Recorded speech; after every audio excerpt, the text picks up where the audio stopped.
중인 쌍민들이 친일파가 됩니다. 자, 아까 보세요. 그 아까 김백선 같은 경우. 뭘 그 양반 세계를 위해서 싸우다가 죽습니까? 일본 보니까 근대화된 거 같고 말이죠. 일본 보면 그래도 재판받을 권리라도 있고, 물론 다 이제 뭐 그렇지만. 그런 식으로 해서 이제 또 이제 한일합방이 되고 무너지는데, 주로 지금의 서북지방, 그러니까 서북지방이라는 게 이제 평안 남북도 하고 한경 북도죠. 그러니까 9월사는 기점은 위쪽. 이게 있던 기독교인들이 볼 때는 일본 자체도 받아들일 수가 없는 거예요. 이 사람들은 단순히 개화가 아니라 바로 이 민주공화적, 처음에 기독교적 사상으로 이제 무장돼 있으면서 거기서 이제 특히 윌슨의 민족재결주의와 결합해서 하는 거예요. 천도교는 뭐냐? 이들의 뿌리가 뭐죠? 동학입니다. 우리는 또 교과에서 동학이 반제 반봉건 그러지만요, 사실은 이들의 가장 원수는 반봉건이죠. 굳이 말하면 탐관오리들, 양반 세력들이죠. 그러다가 이제 일본이 개입을 하니까 거기다 붙었지만 일본과 싸워야 된다는 의식이 그렇게 강했는지 논란이 많습니다. 한국엔 좀 잘 아는 이용구라는 사람이 있죠. 이 사람이 뭐냐면 이제 전봉준 다음에 전봉준, 김계남 같은 경우 우리가 토지라는 소설 때문에 많이 알려졌는데, 그 다음급 정도가 됩니다. 쉽게 얘기하면 동학혁명 내지는 동학농민전쟁 때 진압돼서 목이 잘리지 않고 살아남은 사람 중에서 최고 지휘관입니다. 이 사람이 일본으로 도망가거든. 근데 성공하거든요. 일본 도망가자마자 이 사람은 자기가 상투 잘라버립니다. 자, 이 사람 생각이 어떨까요? 일본 놈이 미울까요? 조선 왕조가 더 미울까요? 치마이 조선 왕조가 더 미운 거예요. 일본 보니까 부러운 거예요, 거꾸로. 이렇게 근대화해야 된다 그래갖고 이 사람은 그 사람이 완전 맞는 게 일진회예요. 우리 일진회라고 교과서 친일파 단체가 친일파 맞아요. 근데 일진회랑 충돌한 건 양반들하고 충돌합니다. 저새끼 계속 앉아서 뭐 애하면서 뭐 하는데 우리 차라리 그냥 일본 하자. 뭐 이게 옳았다는 얘기 하는 거 아닙니다. 제가. 그런데 이제 사실은 천도교로 이름을 바꾼 게 일진의 이름이 워낙 이제 오염이 되니까 이제 천도교로 바꿨는데요. 사실은 그래서 천도교가 또 일진의 대항에서 나왔다 그러는데 이것도 애매한 부분이 많아요. 사실은 일진회는 일본과 동등한 권리를 요구했던 거예요, 나름대로는. 근데 일본이 동등한 권리가 안 됐죠. 조선인이 일본 국민이 되지 못했습니다. 즉 하와이가 미국이 합병됐으면 하와이는 미국 시민이어야 되는데 조선인은 투표권도 없고 이랬어요. 여기서 이제 반발이 일어나면서 동학이라는 이름이 거의 일진회랑 동의어가 돼버리니까 거기서 천도교라는 이름을 붙였고, 이들이 이제 기독교랑 합세해서 3.1운동을 합니다. 근데 3.1운동 얘기하려는 게 아니라 3.1운동을 하면서 한 것이 민주공화정이라는 거예요. 즉 조선 주자학적 세계관에서 만든 왕조, 전제 왕조 국가인 조선과 혹은 그 후계인 대한제국과 3.1운동 이후에 만들려고 했던 민주공화국은 애초에 다른 국가다. 물론 혈통적으로 약간 개성성이 전혀 없었던 건 아니지만 다른 국가다. 근데 우리는 지금도 근데 문제는 민주공화정이라는 걸 잘 이해를 못해요. 우선 자유민주주의라는 걸 이해 못해요. 그 자유민주주의 얘기를 조금 해보고 이해를 간단하게 해봅니다. 자유민주주의라는 것은요, 도식적으로 하면 자유주의와 민주주의를 합친 겁니다. 근데 민주주의라는 말을 한번 보면요, 제가 데모크라시라는 말을 썼는데요, 여러분들 이 말 못 들어보신 분들이 많을 텐데 데모크라티즘이라는 말이 있습니다. 제가 질문 하나 할게요. 영어 잘 못하셔도 무슨 이즘 그러면 무슨 이즘 그래야지 주의 아니에요? 데모크라시가 이즘입니까? 아니에요. 데모크라시는 데모라는 말은 뭐냐면 군중, 다수 그런 뜻이고요. 크라시는 하나의 체제의 통치 그거예요. 그러니까 다수가 통치한다는 체제입니다. 그래서 저 말을 제대로 번역하냐면 민주체제 내지는 민주정 이렇게 번역을 해야 돼요. 이즘이 아니에요. 근데 정치 철학 공부하신 분이면 아시겠지만 정치 철학에서 데모크라티즘이라는 말이 있어요. 근데 한국 사람들이 민주주의라고 하는 말이 영어로 데모크라시를 얘기하는 건지 데모크라티즘을 얘기하는 건지 정말 헷갈리겠어요. 근데 저를 얘기하면 저는 데모크라시를 좋아하지만 데모크라티즘은 반대합니다. 그러면 그게 뭐냐? 데모크라티즘은 그야말로 다수가 지배해서 다수 마음대로 할 수 있다는 세상이에요. 심하게 얘기하면. 물론 이제 그쪽을 옹호하는 사람은 뭐 그런 건 아니라지만 그런 거예요. 자, 이래요.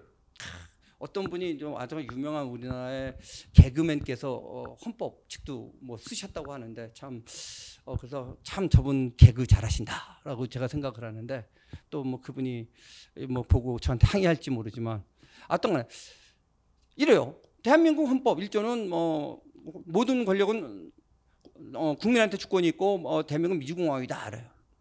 그분이 대한민국은 민주주의다. 뭐 데모크라시든 데모크라티즘이든 그래서 그 말이 맞을 수가 있어요. 민주공화정이라는 걸 이해합니다.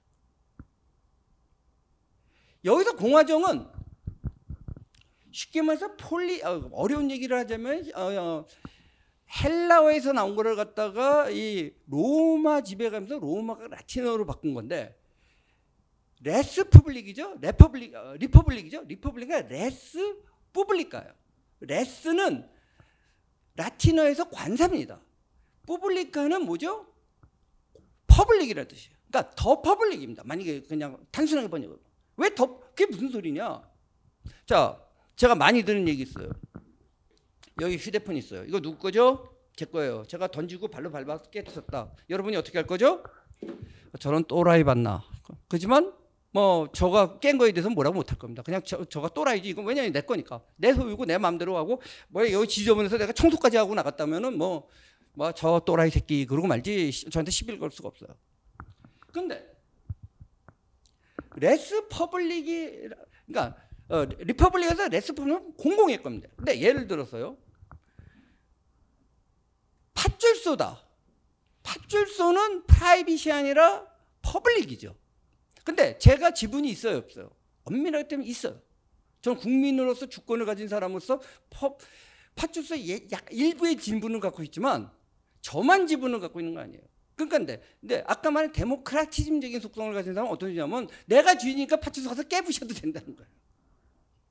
근데 깨부시면 됩니까 안 됩니까? 단지 도덕이 아니라 레퍼블릭 원칙에 어긋난 겁니다. 공동의 거기 때문에. 그래서 보통 리퍼블릭 공화정 그러면 왕정이 반대되는 걸로 생각하는데요. 맞으면서 틀려요. 맞다는 건 뭐냐면 왕정에서는 국가가 누구의 것? 왕의 겁니다. 왕족의 겁니다. 조선시대 때도 뭐냐면 조선의 종묘사직을 지키는 겁니다. 근데 레퍼블릭은 우리 모두의 거예요. 근데 모두의 것이라는 게 참 어려운 개념이죠. 즉 다시 말해서 누가 지배를 했다고 해서 그걸 마음대로 하면 안 돼요. 다시 말하면 다수가 의견을 갖더라도 다수의 힘만으로 할 수 없는 것이 있다라는 생각입니다. 그런데 우리는 다수가 결정하면 다 할 수 있다는 생각이에요. 이거야말로 거꾸로 전체주의적 사고 내지는 뭐 이런 걸로 갈 수 있습니다.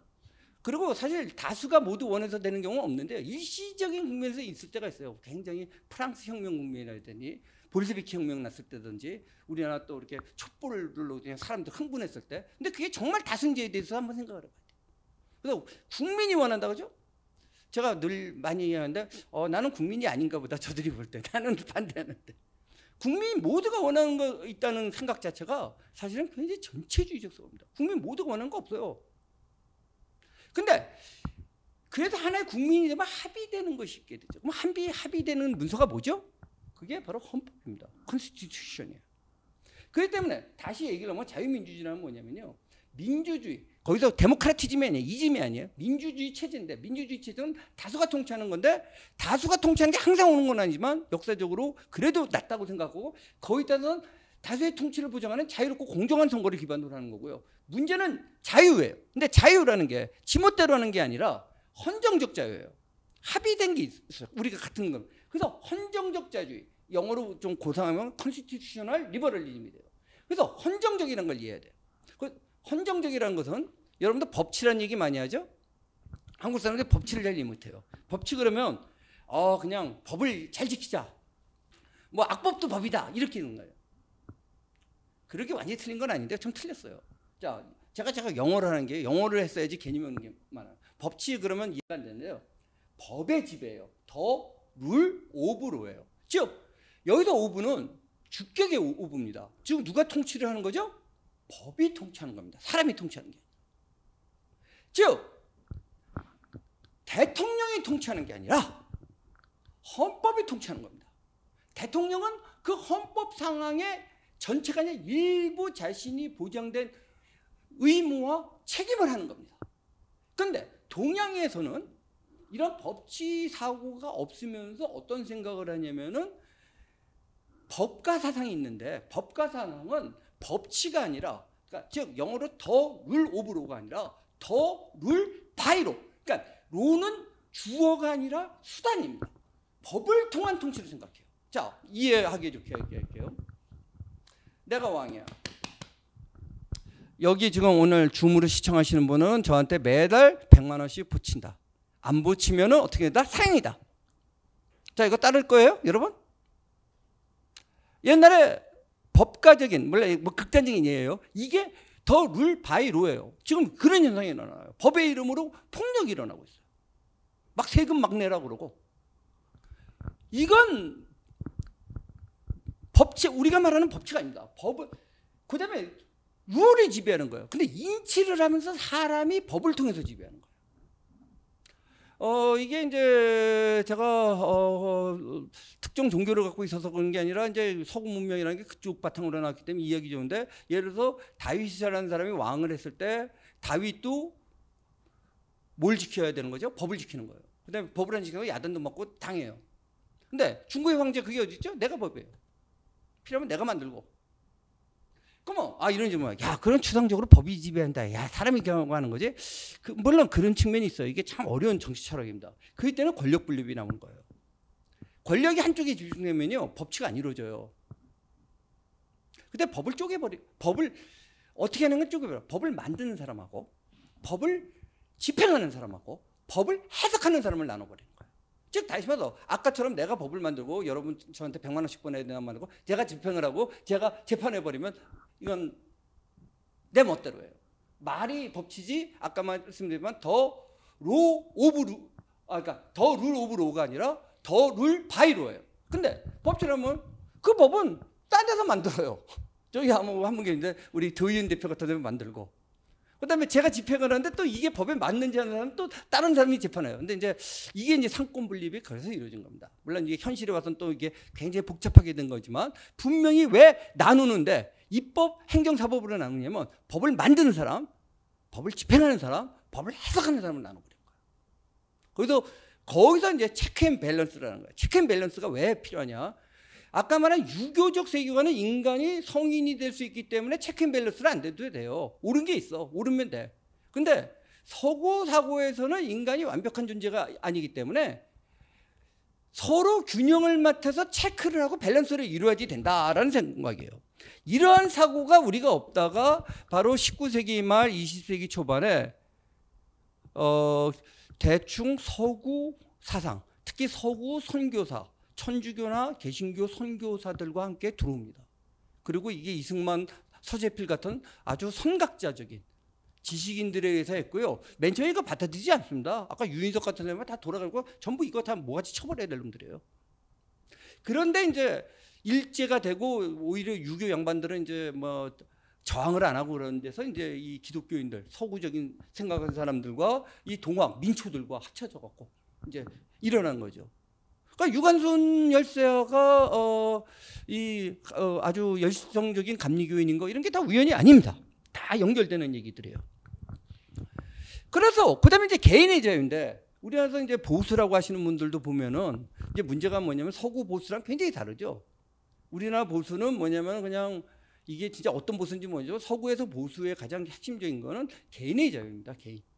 우리는 개인 그러면 굉장히 네거티브한 얘기가 있어요. 부정적인. 근데 심지어는 최근까지만 해도 여성들은 개인이 특별히 없었죠. 그래서 이제 극단적인 또 지나치게 너무 폭주하는 페미니즘이 나옵니다만은 저도 그래요. 제 친구 와이프 이름 기억 잘 안 날 때 많아요. 누구누구 와이프, 누구누구 그다음에 엄마로 기억해요. 개인이 없는 거죠. 그다음에 우리나라에서 옛날에 요즘 젊은 분들은 뭐지만 70년대 내지 80년대 초반까지 그랬죠. 그 집안의 패권을 누가 장악하고 있느냐? 그건 8시쯤 가서 테레비 프로가 뭐가 켜져 있는가를 보면 압니다. 만약 여로가 켜져 있으면 대충 엄마가 패권을 잡고 있고, 홍삼 복싱이 켜져 있으면 아빠가 패권을 잡고 있습니다. 그게 이제 그렇지만 요즘은 어떻게 하죠? 각자 자기 방에 들어서 휴대폰이나 컴퓨터로 보죠. 이제 가전이 아니라 가전제품이 아니라 개전의 시대가 됐죠. 그다음에 이제 개인의 자유, 개인이라는 개념이 나올 수 있는 건요. 그 개인이 그럼 질서를 어떻게 유지하냐? 개인주의 그러면 굉장히 질서가 없고 무질서하게 생각을 하죠. 서구의 개인주의는 사실은 신과의 관계 속에서 나옵니다. 나와 신과의 관계 속에서 있기 때문에 내 행동을 규제하는 게 신이고, 거기서 이제 하는데 이건 굉장히 오늘 주제하고 동떨어진 서구 정치 철학 사상, 뭐 이런 거기 때문에 생략을 하는데요. 분명한 제가 다시 한번 반복한 건 자유민주주의라는 것은 그냥 민주주의 하자는 게 아니라 자유민주주의. 그러니까 리버럴리즘을 얘기하는 거고, 리버럴리즘은 바로 개인의 자유를 중심으로 하는 법치를 바탕으로 하는 겁니다. 이런 사고가 없었던 거예요. 이런 사고가 그나마 성각적으로 있었던 게, 제가 너무 특정 종교를 얘기했지만 서구에서 왔기 때문에 서구 기독교인들이 그런 사상을 갖고 있었고, 이게 성경을 통해서 좀 이해가 된 거고 없었던 거죠. 그래서 뭐 이런 거 좀 빼고요. 저 밑에 폴리테이아, 원래 폴리테이아라는 말이 이제 번역이 좀 힘든 말인데, 저걸 갖다가 커먼 센스라고도 번역하고 하는데, 저 말을 갖다가 라틴어로 레스 푸블리카로 퍼블리카로 번역을 했고, 그게 레퍼블릭이 된 겁니다. 즉 다시는 레퍼블릭은 컨스티튜셔널 데모크라시, 헌정주의적 민주주의입니다. 그리고 그런 얘기를 할 수가 있고요. 그러면 법치란 얘기 다시 강조하지만, 법치라는 것은 좀 복습하겠습니다. 이게 너무 중요하기 때문에 더 룰 오브 로가 있고 더 룰 바이 로가 있는데, 법치는 위에 거지 뒤에 게 아니다. 근데 한국 사람들은 뒤에 걸로 생각하고, 그러니까 안 지키는 거예요. 우리는 법치 그러면 싫은 게 뭐냐면요, 우리가 법을 만들어 본 적이 없어. 법 그러면 조선시대 때도 사또가 네 죄는 네가 알렸다고요. 그다음 일제시대 때 그랬고요. 그러니까 심지어는 뭐 북한에는 형법 자체를 일반 사람들이 잘 못 보죠. 이 법을 일반 사람들이 알면 안 되는 그런 구조까지 있나요? 그래서 인간은 법 앞에 평등하다. 왕도 귀족도 법을 지켜야 된다. 그래서 법치 사상은요, 가난한 자, 없는 자, 서민을 탄압하는 게 아니라요, 있는 자, 권력 있는 사람을 규제하는 목적이 더 커요. 예를 들어서 왕도 법을 지켜야 되는 거예요. 근데 우리는 지금 왕이 마음대로 법을 만들어 놓고 지키라고 하는 거죠. 그래서 이제 뭐 저런 것이 뭐 자연법 이런 거 너무 어려운 얘기고, 뭐 어려운 얘기 아니라고 해도 좋은데, 요 얘기만 보면요, 즉 다수결로서 결정할 수 없는 것이 대충 세 가지 있다. 생명, 라이프하고 리버티하고 더 펄슈어브, 행복 추구권이에요. 제가 강연에서 많이 얘기하는데 행복권과 행복 추구권은 굉장히 다른 겁니다. 우리나라에서 정치인들이 국민을 행복하게 해준다 그래요. 이 말 믿습니까? 그럼 안 믿어요 그래. 그러면서도 쫓아가더라고요. 안 믿는 정도가 아니라요, 자유민주주의적, 공화주의적 사상을 가진 사람이라면은 그건 미친놈이에요. 행복을 주겠다는 거. 인간한테 행복을 인간이 줄 수 있습니까? 인간한테 행복을 줄 수 있다는 존재가 있다면, 아예 그런 존재가 없다고 생각하는 사람도 있지만, 만약 있다면 누구죠? 그게 하나님이에요. 신이에요. 신이나 인간의 행복을 줄 수 있지, 우선 행복이 뭐예요? 제가 생각하는 행복과 여기 각자 생각하는 행복이 달라요. 어떤 분은 뭐 심한 얘기해서 조니오카 블루를 한 잔 마시지 행복할 수도 있고, 물론 그게 가짜 행복이라고 또 주장하시는 분도 있지만 굉장히 다양해요. 근데 정치인이 어떻게 행복을 규정해요? 그러면 자기가 행복을 규정하고 데피니션하고 개념적인 내리고 그걸 줄 수 있다는 사고, 얼마나 무시무시한 얘기입니까? 신이에요. 지가 신이 되겠다는 거예요. 그래서 행복을 준다는 사람이 있어요. 여기서 멀리 떨어져 있지 않죠? 바로 한 40km 이상 가면, 그러니까 그 신이 되는 거예요. 살아있는 동상 크게 서 있고. 그러니까 어버이, 뭐 기독교인들 특히 개신교에서 하나님 아버지 그러죠. 어버이 수령, 이게 돼버린 거예요. 그러니까 행복을 주는 거예요. 근데 우리 행복하다고 왜 그러고 있어요? 행복은 추구하는 겁니다. 다만 그러면 행복 추구는 뭐냐? 각자가 행복을 추구하는 거를 보장하는 겁니다. 네가 너한테 안 줘도 돼. 그다음에 내가 행복할지 안 할지는 또 몰라. 그렇지만 각자가 행복을 추구해 나가는 거예요. 그러다가 인생이란 건 복잡합니다. 행복이 안 올 수도 있어요. 행복할 수도 있고, 어떤 사람은 돈 많이 벌어서 행복할지도 모르지만 돈 많다고 행복한 것도 아니고 굉장히 어려운 겁니다. 다양한 사회 속에서